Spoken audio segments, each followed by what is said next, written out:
This is the Lorraine Journey Podcast on the McKissick Health Podcast Network. I'm Dr. Sherella Cupid, your host. The Lorraine Journey Podcast is a space for Black women to choose themselves. Welcome back, sisters, sponsors, and supporters of the Lorraine Journey Podcast. For the fourth season, the theme is transitions. We will continue the sister circle conversations with Black women from different stages of life with various personal, community, and professional roles. The intention of this season is to continue and start conversations on the meanings, experiences, and practices around transitions, such as becoming a mom, shifting careers, and establishing a new lifestyle. Thank you for being a part of the Lorraine Journey community, because Lorraine means love is real and eternal. So sis, let's practice love. So today we have a very special guest, a sister friend who I've known since my graduate experience. And I'm really excited to hold space for this conversation because in these times, I would argue that we see a lot of conversations about Black women's health, in particular reproductive health. So today we have Keshara. So Keshara, can you please introduce yourself? Yes. Hello, everyone. My name is Keshara. I'm a birth worker, a nurse, herbalist, all things from Baltimore City. Thank you. And can you share what brings yourself to the Sister Circle space? So just simply, first, my relationship and my connection with you. Very thankful for you for asking me to join your podcast and share a part of my story with the world. So I greatly appreciate that. But just being in a space of wanting to share a little bit of my story more, share a little bit about the healing work that I'm doing for myself and also for people in my community, surrounding reproductive work and other aspects of life. Just wanting to share and use my voice to speak what's been going on in life. Thank you. I appreciate that. So in relation to speaking, using your voice and sharing a part of your story, if you could name this season of your life, what title would you give it? I would say shedding and remembering. Can you share more? Why? Like, are you shedding particular things? Are you renewing particular things? So the shedding aspect, that's something that I've been like more aware of like the past few years. I would say probably about the past 5 to 7 years or so has been like very heavy on my awareness. And the shedding looks like so many things, like unlearning a lot, shedding the conditioning and programming that has been forced upon me living in this society, living in this country, shedding all the things that has taken me away from my nature, taken me away from myself, made me believe that how I came into this world wasn't enough.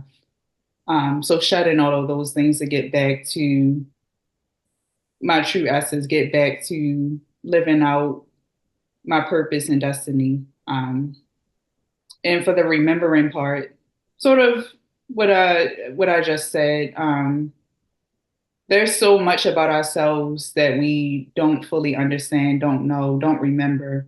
And the programming is very intentional. Is the school system and work and all these other things that we do in society that a lot of us think are natural ways of life really aren't. So a part of that shedding and unlearning process, I'm starting to tap in and remember, oh, I've done this, I've done these things before.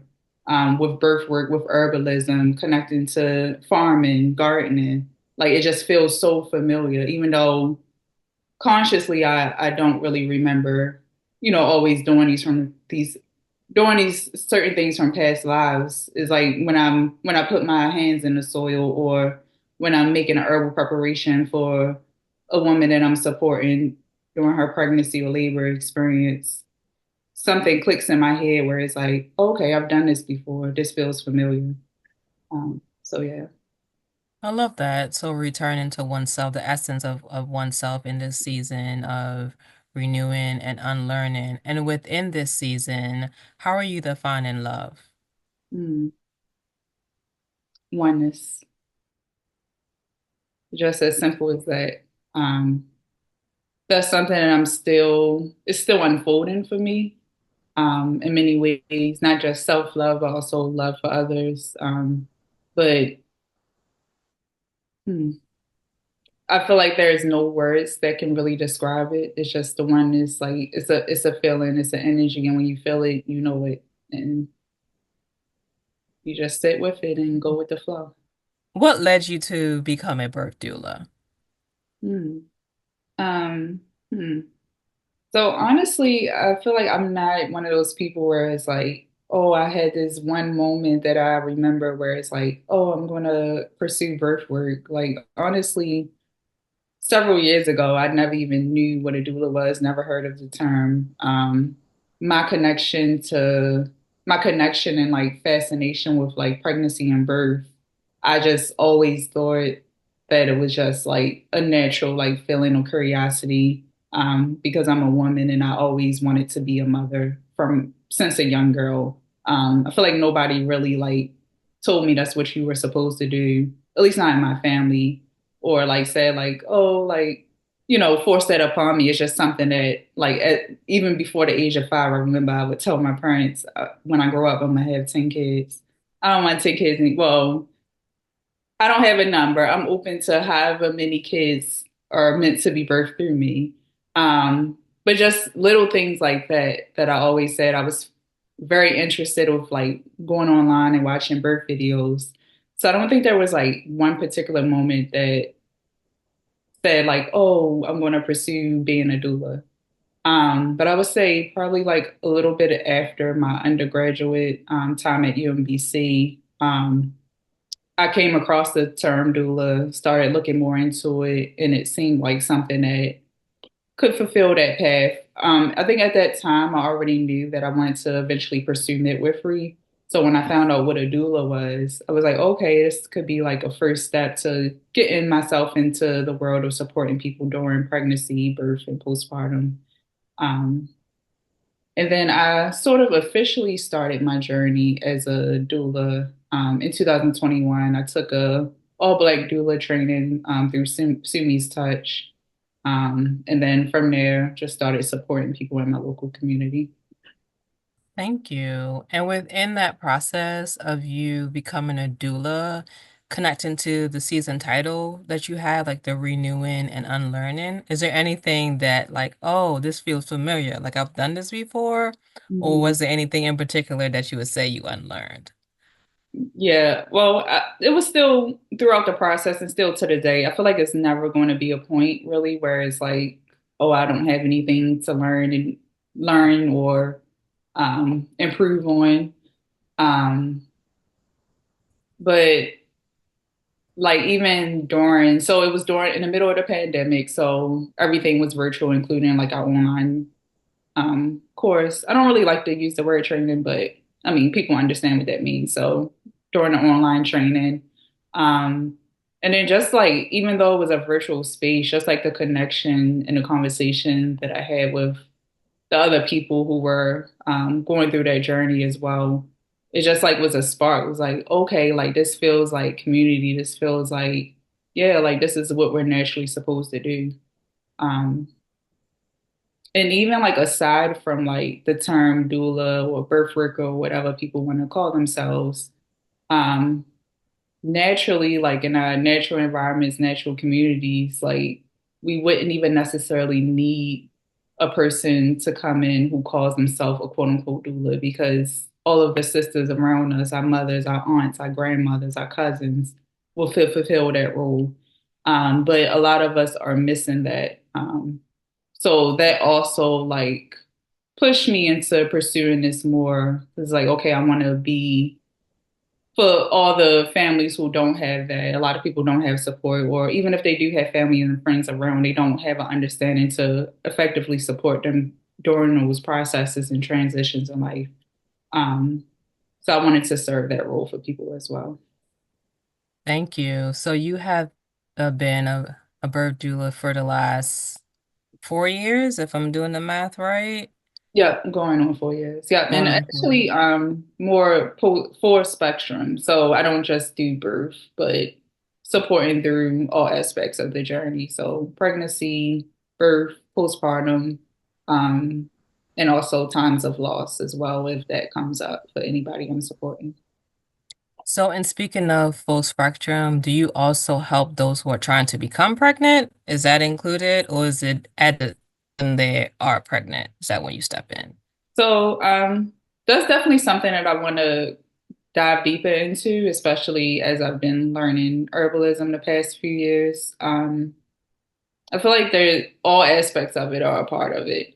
Even if a woman is going through menopause, then there's a lot of support that people need during that period too, especially with hormonal balance and just a bunch of other things. But yes, fertility support is something that I haven't done too in depth yet, but that's something I definitely want to dive deeper into. Thank you. And within this experience of you being a birth doula, what have you Mhm. learned about healing? Mm, wow, that's a great question. What have I Thanks. learned about healing? Hmm. I would say a major part of it, and this is something that I really started focusing on like right when I was before I ever supported anyone during pregnancy, like when I was going through um like the coursework and discussions during my doula training. There was a lot of discussion, especially early on, about shedding certain things or how do I want to put it? Basically about like being aware of your ego and detaching from your ego before you get into the space of supporting people um, during pregnancy and birth. Um, I think a lot of times, especially like, I feel like a lot of times some people get into birth work and it's to sometimes fulfill their own personal desires. So by that meaning, like for example, there are some women who get into birth work because of their traumatic birth experiences. And a lot of times when that's not fully unpacked and they're not fully healing from that situation, a lot of times that could be projected onto the people that who they're supporting during their journeys. I think it really helped me with like diving deeper into healing my own generational trauma, especially the trauma and excuse me, the trauma that has been passed down via my maternal lineage. So the trauma that my mom experienced and her mom. Um, that's something that even though I don't know all the details of their experiences, that's something that on a daily basis I feel very heavily. Um, so yeah, it taught me that that needs to be unpacked and shed in order for me to not only like continue on with my journey, but also I can't carry that with me and effectively support the families that I'm working with. That's fascinating. I would have never thought about that in Mhm. regards to birth work. So, within like healing your maternal lineage and doing birth work, like Mhm. how do you feel going through the process of healing while also like helping someone through their birth work journey? I'm sorry, through their birthing journey. Mhm. Um, I think it's like to me it feels like a natural process or how it's supposed to be done. I think like the past, especially like in the world of social media, like the past few years, like healing has been something that like has been a very popular topic and a lot of people are like talking about it and people make it seem like it's something that's linear. Like, okay, like I have all these traumas and I'm going to take a few years to myself and it's all going to be gone and never affect me. Like, that's not how it works. It's always going to be a work in progress. Because even if you get 20 steps ahead, one small thing can push you all the way back. So it's something that you have to continually be aware of, continually working at, be disciplined in order to not reverse back from what you healed from, or the progress that you've made.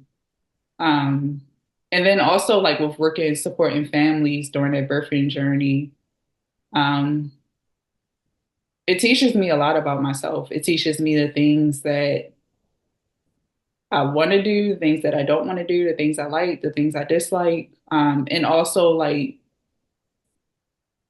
it really like shows me sides of my ego and I'm like, oh, this isn't pretty. Like this is something that I need to get rid of. So for an example of that, um, well, not something I need to necessarily get rid of, but something that I shouldn't continue to carry with me. I feel like that sounds better worded. So for example, and this is something that I was thinking about. I've been thinking about it for a while, but like before this call, I was like, okay, like I feel like I made up my mind. I'm going to probably do this moving forward. But as you know, like I worked in the hospital as a nurse for a couple of years before I chose to stop almost 2.5 years ago now, or a little over 2 years now. Um, but being supporting people in a hospital setting is something that really doesn't feel right in my spirit. Just being in that setting. And it's not that I don't want to support those families. It's just being in that setting, feeling that energy, knowing what goes on there, knowing that that's not outside of a true emergency, which a true emergency is not every day. Is an emergency, so it's not common, um, unless interventions are done that make it common. That makes it common, which can we can get into in a different conversation. Um, but I knowing that that's not how it's supposed to look. That's not how people are supposed to be experiencing birth. And so many people leave that setting thinking that it's the safe place to be or thinking that it's the place they're supposed to be because they don't know any other alternatives. And they leave with so much trauma from that and don't know what to do with that. And as a birth worker, having to continually hold space and sit with people as they unpack or don't unpack that massive amount of trauma they experience because they don't always realize immediately that it's traumatic or that it's not supposed to look that way. Um, yeah, I kind of feel like I went off track from your question, if I was going, but yeah.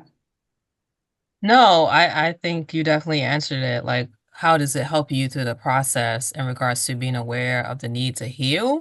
Hmm. And one of the conversations that we had a couple years ago, which I would never forget, is you saying like, "Oh, they treat pregnancy like it's a sickness. It's not a Yeah. sickness." Yeah, right. Something that needs intervention. And then what you just said, it took me back to what I was trying to say to finish up. Um, so, and this is something that I'm still unpacking. It's not something that I can say I really overcame yet, but I found myself in spaces where, for example, like say I'm supporting a family, they are planning to have a hospital birth, but they're like, want a natural labor. Like I don't want any unnecessary interventions. I definitely don't want a C-section. But we're at the hospital and it's like everything that she expected or wanted, it goes left and it ends up in an emergency C-section for whatever reasons. Um, I found myself in a space where I felt like and this was all my ego, so that's why this is a part of the healing and what I'm learning from that. But I felt myself in a space where I felt like I didn't do enough as her support person to stop that. But it's not about me. I can't stop that. I'm just there to support. So yeah, that's something that I'm still, working through. I think I've gotten a lot better at it. Once I realized that I can't I'm not going to say I had a savior complex, but sometimes I felt like just me being there in my presence could, in some ways, make a slightly better outcome, but it's not about me. And just like also like a lot of, even outside of like birth work, just like things that I'm learning in my own personal life. Well, none of it is separate, honestly. It's all connected. Um, but learning more about like karma and like just knowing that everything that we experience, whether we perceive it as good, bad, or whatever, we're meant to experience it or we wouldn't have experienced it. So being in that space as a birth worker, people have their own things that they're dealing with, their own karmic lessons that they have to learn. I'm not involved with that. So, I mean, well, I'm involved to a certain extent because I chose to step in that space and hold space for them and be connected with them in that way. But I can't interrupt that process and I can't change that process for them. So, yeah. So, in speaking about being self-aware about your place within the birth working space, Mm-hmm. how has your understanding about life shifted since becoming a birth doula and engaging in birth work? Mm-hmm. I would say just what I just said about like, is I can't go and save anyone but myself. I can support people through a process if they're at a certain level where they have readiness and willingness to learn or advance through a certain stage of their life, but I can't do the work for them. And that's something that has also transitioned in my own personal life of like interacting with family members and friends. Like I can't do the work for them. Um, and nobody can do the work for me. So that's why every day, even when I don't feel like it, even the times where it's hard and it gets very ugly, because it's not a pretty process at all. Um, the healing journey, I mean, I have to continue on because nobody else is going to come and save me. Yeah, And that's that's also a big lesson with like when I'm talking to families, especially before they give birth, like the system isn't going to save you.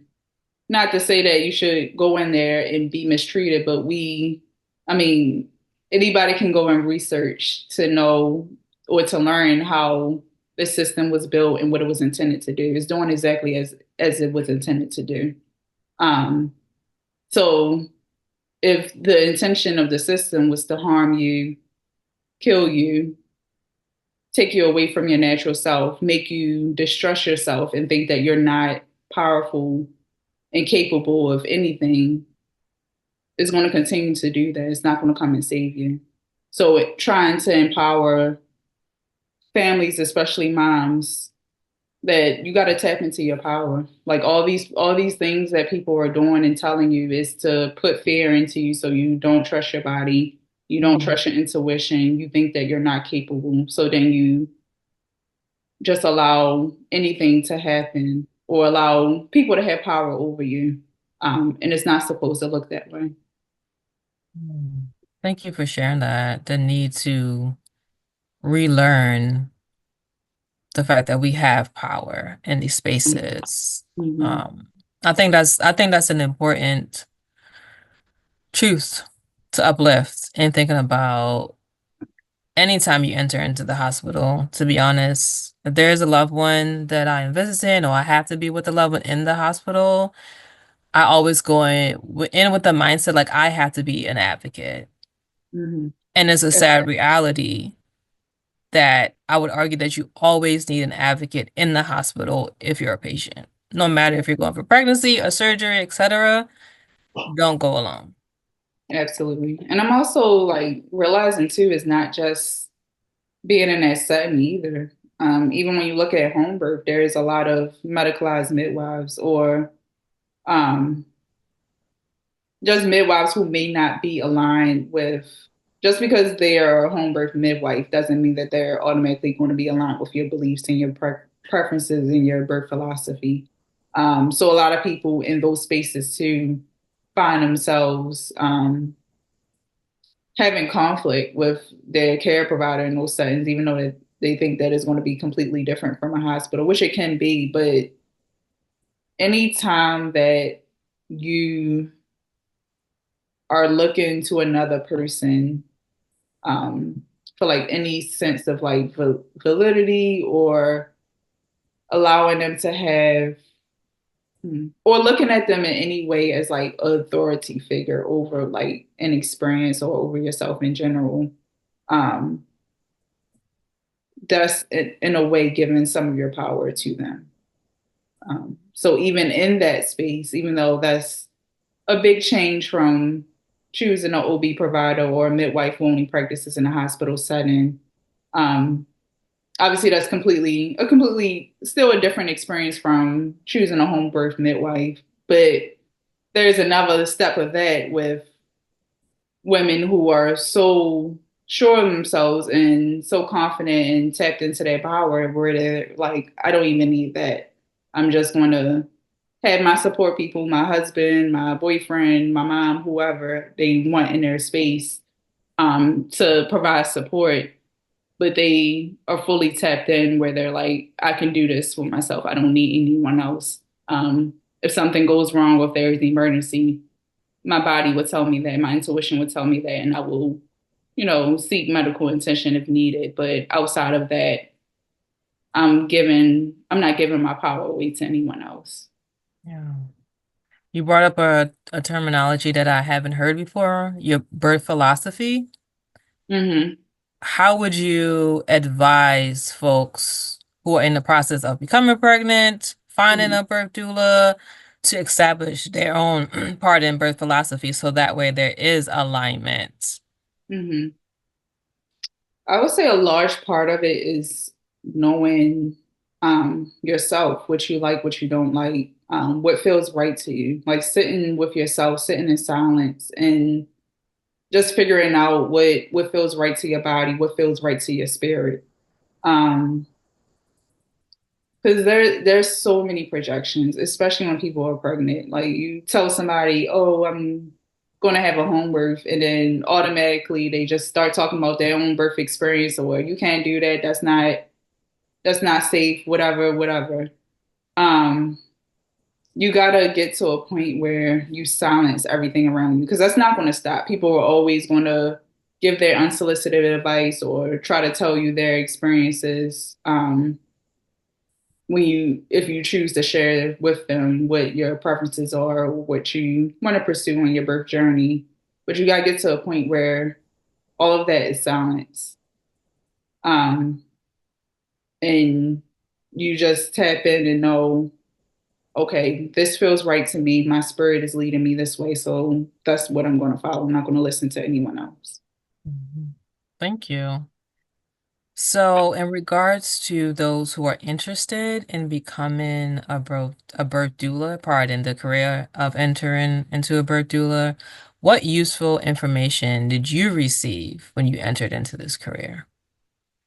One of the main things, um, one of the major things that I would tell anyone is no training can make you a doula.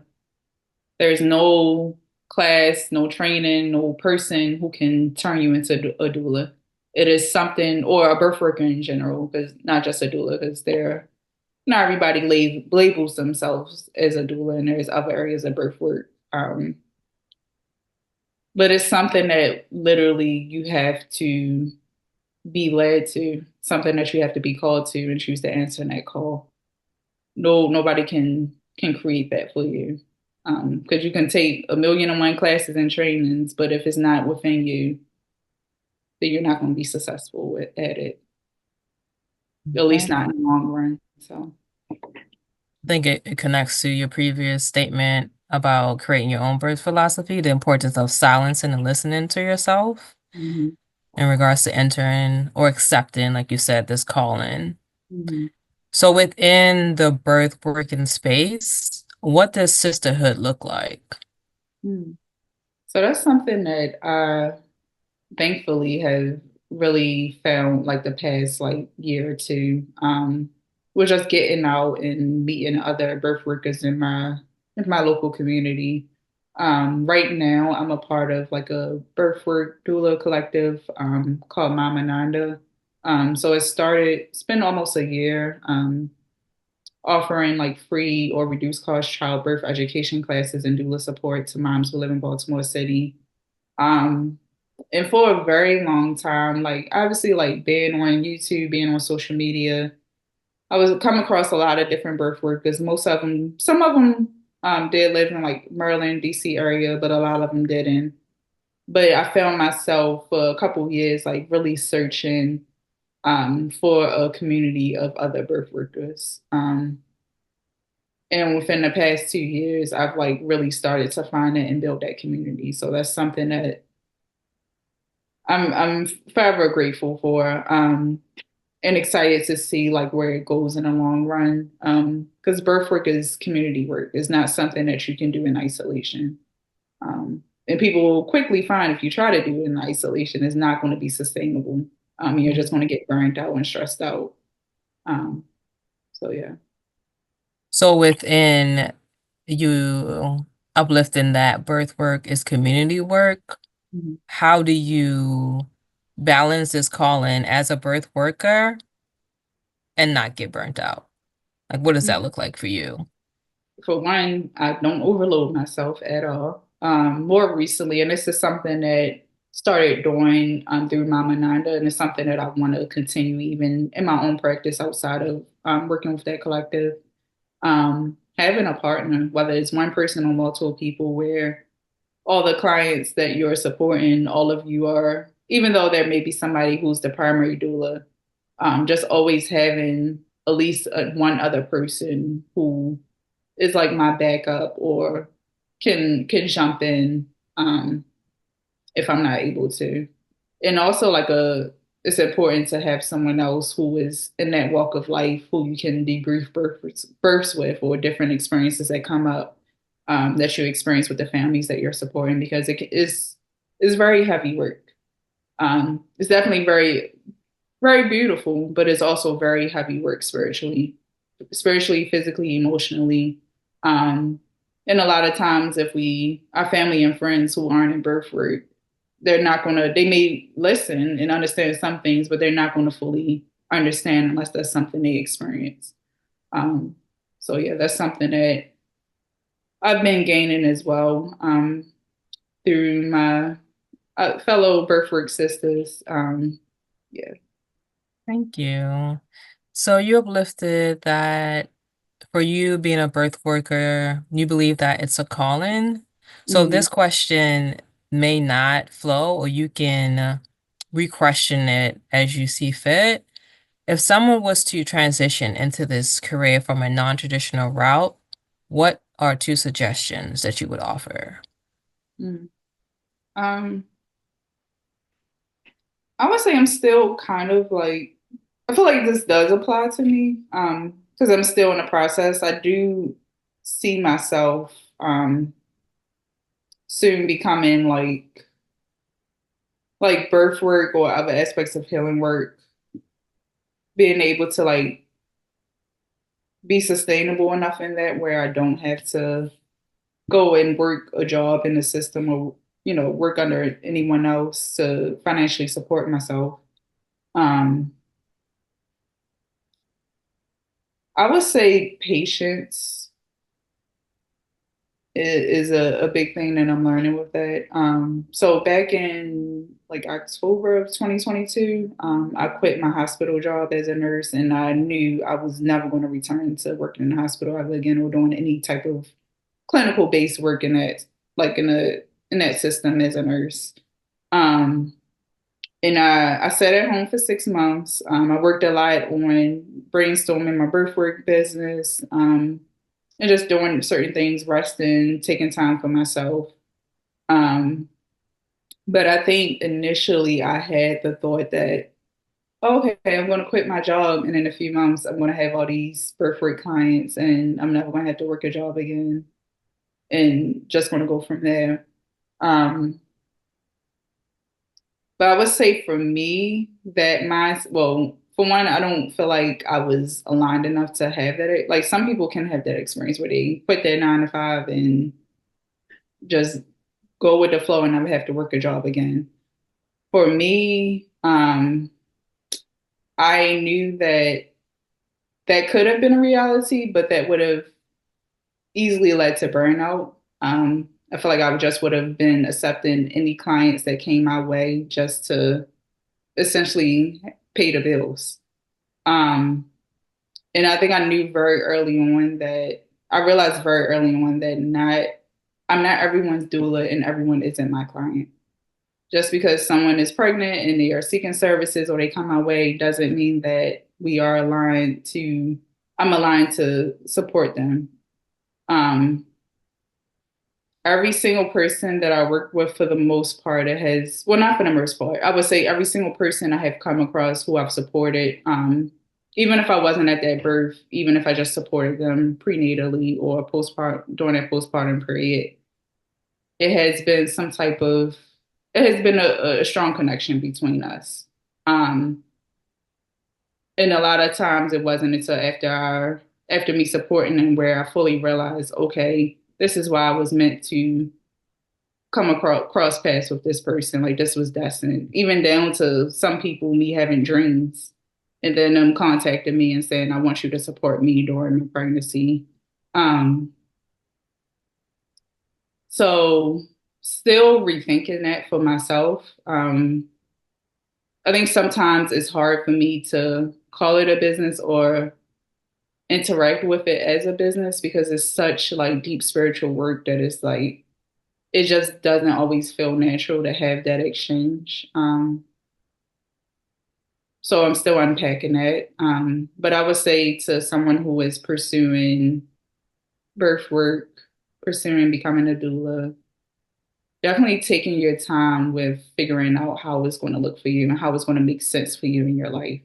Um, and that's going to be forever changing as well. Like you might be doing something, a particular thing for a few years and it's not working for you anymore. And then you have to change up. But just making sure that you're able to recognize when a change needs to be made to make it make sense for you. You brought up this throughout this conversation, the need to practice self-awareness through the process. Like you said, like it may work for a certain period of time and then you have to reassess. Mm-hmm. And also alignment, like the clients that you have had, Mm-hmm. it was aligned. Like you were meant to be their birth doula, right? So how are you like documenting or remembering? I know for me, like I have to like journal to look back, right? Mm-hmm. So I'm just curious, like, what is your remembrance practice throughout this process? Mm.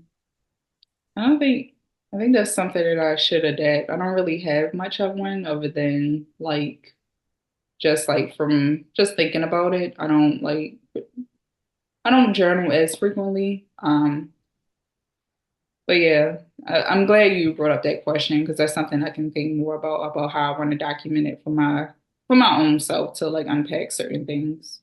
Mhm. Thank you. I'm like, oh, you got strong memory because I know me. If I don't write it down, it might not get done. So within this call-in, what does it look like for you to thrive in this space? You brought up like it being a heavy call-in, the need to not become burnt out, resting. Like, what does it look like for you or feel like, sound like all of those senses for you to thrive in this call-in? Mm. For one, as I mentioned before, not doing it in isolation.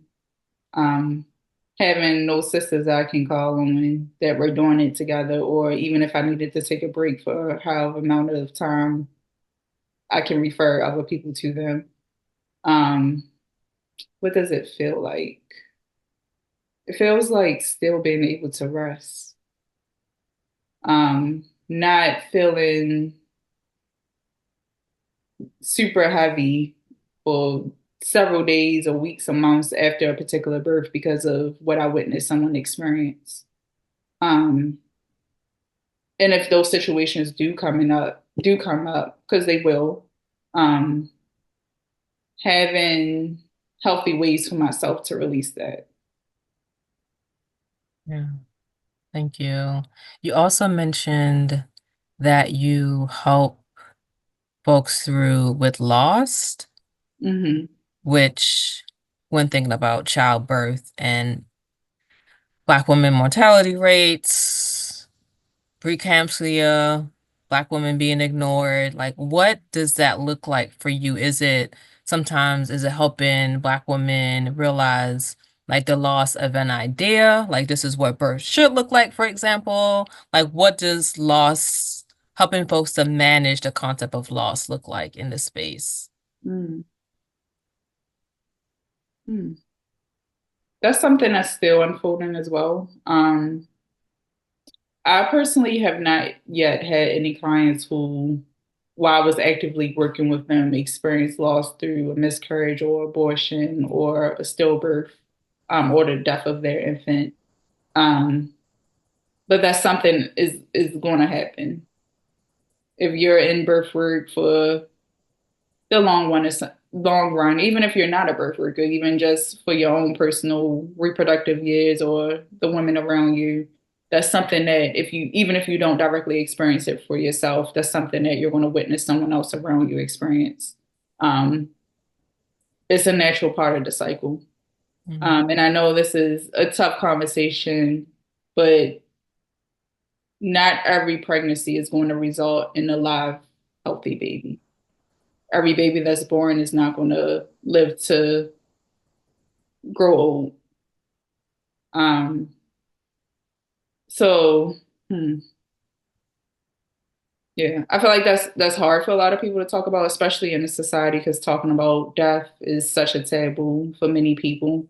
Um, but even like the past few years since I've become a birth worker, just even with the transition of certain close family members from my life and seeing how they're witnessing that and witnessing births, just seeing how they're one and the same. Like it's not really much difference in those two extremes of birth and death. It's just about how we perceive it. Oh, Um, that's fascinating. yeah. But how people need to be supported, some of the conversations around it is similar. It's just perception is different. And your acceptance, level of acceptance as well can make it seem different, but it's not really much difference in it. Can you Um, share? Oh, pardon, I thought you were done. oh no, I was just going to say, when I say it's not much difference in it, talking more so from like a spiritual aspect of it. Um, yeah, it's all part of the cycle. Yeah, okay. Yeah, because in 2024, so not like my aunt transitioned due to cancer, Mhm. right? And it was going through that process, like learning more about the medical system and post-life tasks that you have to do. I said, you know what? This is a lot to do. And for someone who wasn't the primary person having to do the task, I said, I'm gonna write my own obituary because let me at least check one thing off the list that I know will need to be done. Okay. So I think it is fascinating to think about the closeness of life and death, like of birth and death, and also I asked my Sierra in the last episode for season 3, like, how do we live with ancestors? Like, what does that mean? Because we hear it so much now, right? So, like, what does it mean to now live with someone who has physically transitioned? Yeah, so that's a question that I am navigating now. Like, what does it mean to now live with this person in this space? Like you said, I do believe it's a part of the cycle of life.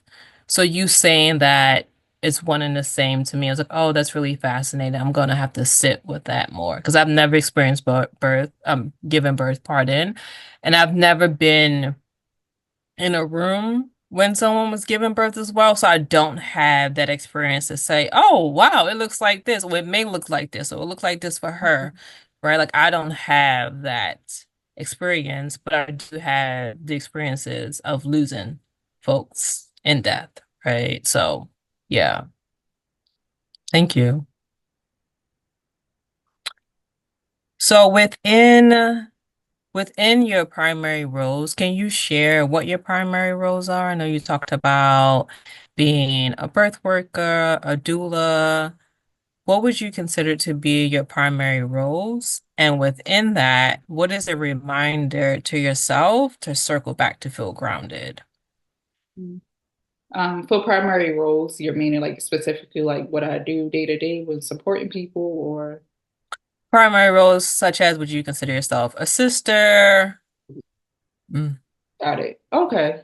Um, yeah, a birth worker, a nurse, a sister, a friend, a daughter, an aunt, a girlfriend, all the things. Yeah. So within those roles, what is a reminder to yourself to feel grounded? Mm. Hmm, that's a great question. Um, I would say never forget to pour into myself. I feel like I just naturally want to do for others, or to try to like just automatically fulfill that role, especially when someone has a need. If I have the ability to support, I show up in that role automatically without being asked. Um, but of course, that can a lot of times take away from yourself when you're not doing it in a balanced or healthy way, or when you're always just giving, giving, giving, giving, giving to everyone else except for yourself. Um, and also being in a position now where I'm witnessing other people who are further along, and well, I wouldn't say further along in their life journey, but people who are older than me, and seeing how most of their life was spent given to other people. And now when they're in a position where they're later in life, they may be retired, all their children, they're no longer raising children or grandchildren, and they don't know how to pour into themselves because they've never done that before. So at the age that I'm at, teaching myself now, you have to always do that so that you're not 70, 80, 90 years old and you've never done anything for yourself, or you don't know how to sit and live with yourself because you were so used to pouring out to everyone else except for you. That's good. I think that's very often the expectation for women to show up and do the things. I think there's also the conversation of the importance of saying no and meaning it, like no without explanation, which I think is a very important a lesson, a reminder, a mindset to have because we can't be everything to everyone all the time, and that shouldn't be the expectation. Absolutely. So I love that you said like I need to pour into myself, especially considering the calling that you have on your life. You're literally helping life to enter into this world, right? So thank you for sharing that. So this Sister Circle community is named Luray Journey. Luray meaning love, being real and eternal. What is your understanding of love being real and eternal? Mm. I want to go back to the conversation we just had about the life and death cycle. Um, so back in August of 2023, my father transitioned. And honestly, I have, with the exception of like very early in childhood, like before the age of 5, the closest I felt spiritually to my father has been since his transition. And love, obviously, it comes in all forms. But when you talk about the love from a parent, the love from a father, obviously the grief, it still happens. Even with my understanding that death is only physical, a person's spirit is eternal, it doesn't die, it always lives on, they're always with you, or at least you can always access them in that way. It's just in another form. You have to be in a certain space or awareness that you can pick up on it, but they're always there. Um, I still deeply feel that love. I still deeply feel the love from all of my biological grandparents who have all transitioned. The last one transitioned um, in June of 2022. Um, so yeah, that has been like a very common theme in my life, of like re hmm, I don't want to put this. It's been a common theme in my life, like the past couple of years of um,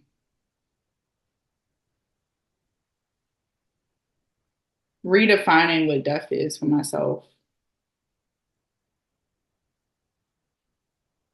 and what that looks like. And hmm, I would say just going back to like something I said earlier that a lot of people, it's such a taboo, especially in this country, to talk about death.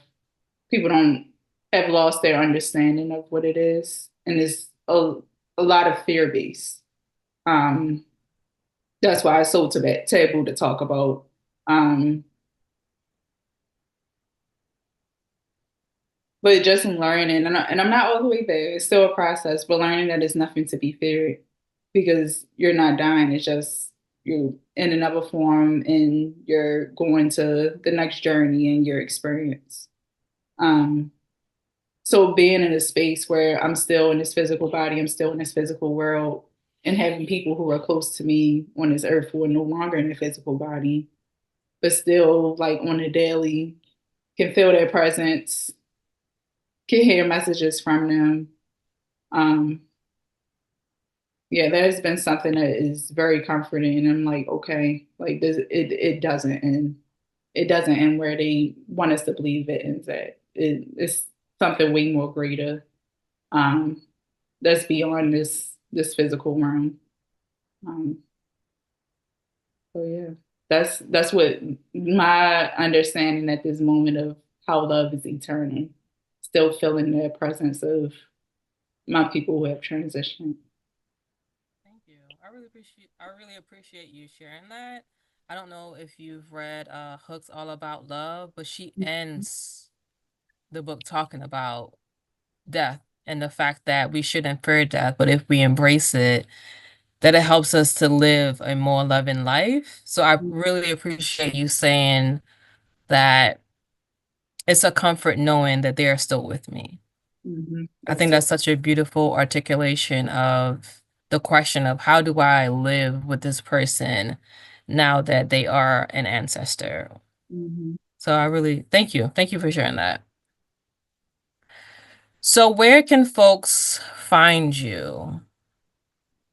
Okay, so returninghomedoula.com. Returning Home is the name of my birthwork business. I do have an Instagram. I'm not very active on social media. I'm actually in the space of figuring out if I want to just completely do away with it and delete my page or keep it up in case I want to use it in the future. But I'm also returning home doula on Instagram and then also returning home doula at gmail.com if people are interested in emailing me. Thank you. So you already shared the services that you provide as a birth worker. And thinking about someone who is pregnant or soon to be pregnant, can you share a little bit more about the services as a birth doula that people may not consider? Okay.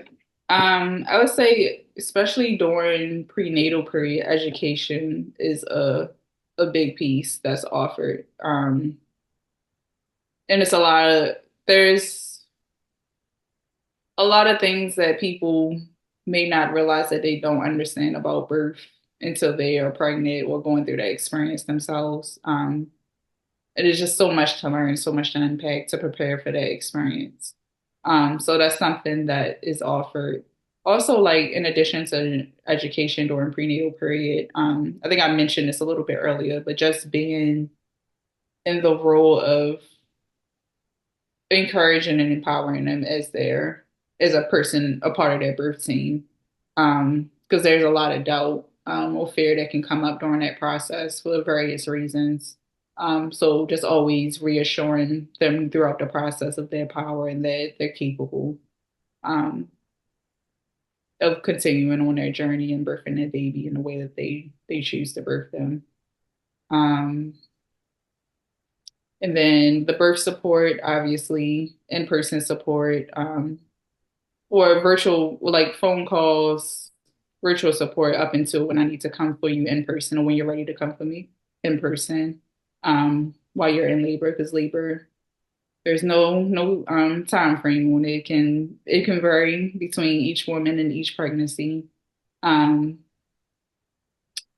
and then also postpartum support. So I really like postpartum support a lot. And I think the postpartum period is something that a lot of people in this country sometimes neglect and don't prepare enough for because they just like trying to get through the pregnancy and birthing a baby and it's like, okay, well, I got it from here, it's all over. But honestly, that's when most people need the most support because you have the baby, you're trying to bond with the baby, you're trying to heal, get back to yourself fully.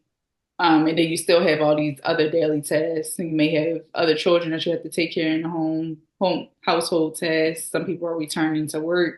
So there's a lot that goes on that people have to deal with, in addition to healing physically, spiritually, emotionally after giving birth to a baby. Um, so having like, even if you don't have family around you, having a doula to provide that postpartum support, is very important. I feel like it's necessary for anyone, even if you don't have a doula, to have at least a few people you can call on to support you um, the first several weeks or so after you have a baby, or longer if needed. And then outside of that,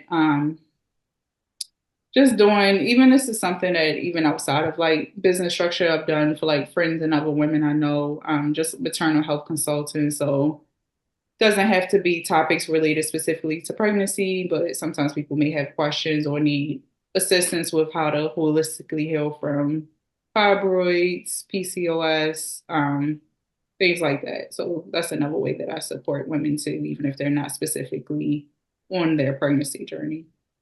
Thank you. Can you share a little bit more about that aspect, helping women who are healing who aren't necessarily on their pregnancy journey?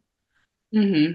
I feel like it's very common that, I don't want to put it, reproductive reproductive disorders are very common, especially not just amongst Black women, among women in general, in this, especially in this country.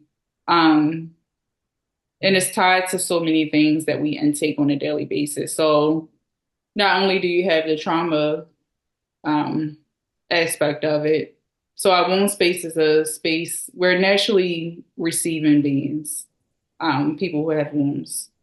So not only do we have the physical aspects that are attacked in our reproductive health in our womb space, but we also have those emotional and those spiritual things that we're holding on to. And even if it's not necessarily something we directly experience in this body, we also can be holding on trauma, unhealed trauma from our mothers, our grandmothers, other women in our family, which I feel like a lot of people aren't really aware of.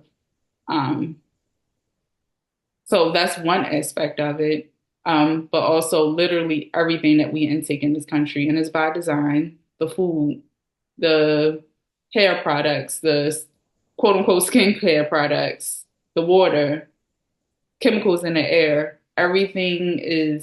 so many things are designed to attack our reproductive health.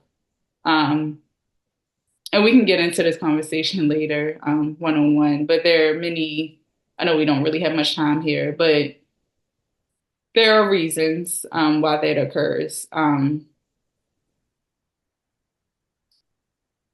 Sorry, I kind of lost my train of No, thought. you're good. Um, what would you go back to your question again? That would help Sure, me. if you can share a little bit more about the services you provide for women who aren't necessarily trying to become pregnant or on their pregnancy journey, since you talked about Okay, helping women to heal. yeah. So going along with that, the attack on our reproductive organs, on our womb space, helping people recognize all of those barriers that are, or those things that are causing harm and destruction of our womb spaces, and trying to help them get to a space where we can use natural methods to heal from that. So that's where a lot of the herbal support comes in as well. But also a lot of herbal support and also nutrition, because that has to go hand in hand. Like herbs are not some type of magical potions that's just going to heal you when you're taking in all this stuff that's going to continue to harm you. It has to be a complete lifestyle change in order for that to be long-term healing. So yeah, helping people through that process. Thank you. I appreciate you sharing that aspect, because I would not have thought about connecting like women who aren't trying to become pregnant with, oh, you should potentially go see a birth doula. So I'm glad that you clarify that you do the full spectrum of women's reproductive health. Because it's about our general wellness, not just for people who want to get pregnant. You still need to be well, even if you don't want to reproduce in that way. So yeah. Thank you. So thank you again, Keshara, for sharing your journey and reflections on transitions, in particular your experience as a birth worker during this season. Thank you, sisters, supporters, and sponsors for listening to the Lorraine Journey podcast. And as always, love is real and eternal. In community, peace. Hey, Lorraine Journey community supporter. You can follow the community by following the handle at Lorraine Journey on Instagram, TikTok, and YouTube. Also, be sure to leave comments on Spotify, YouTube, and follow wherever you're listening or watching the podcast.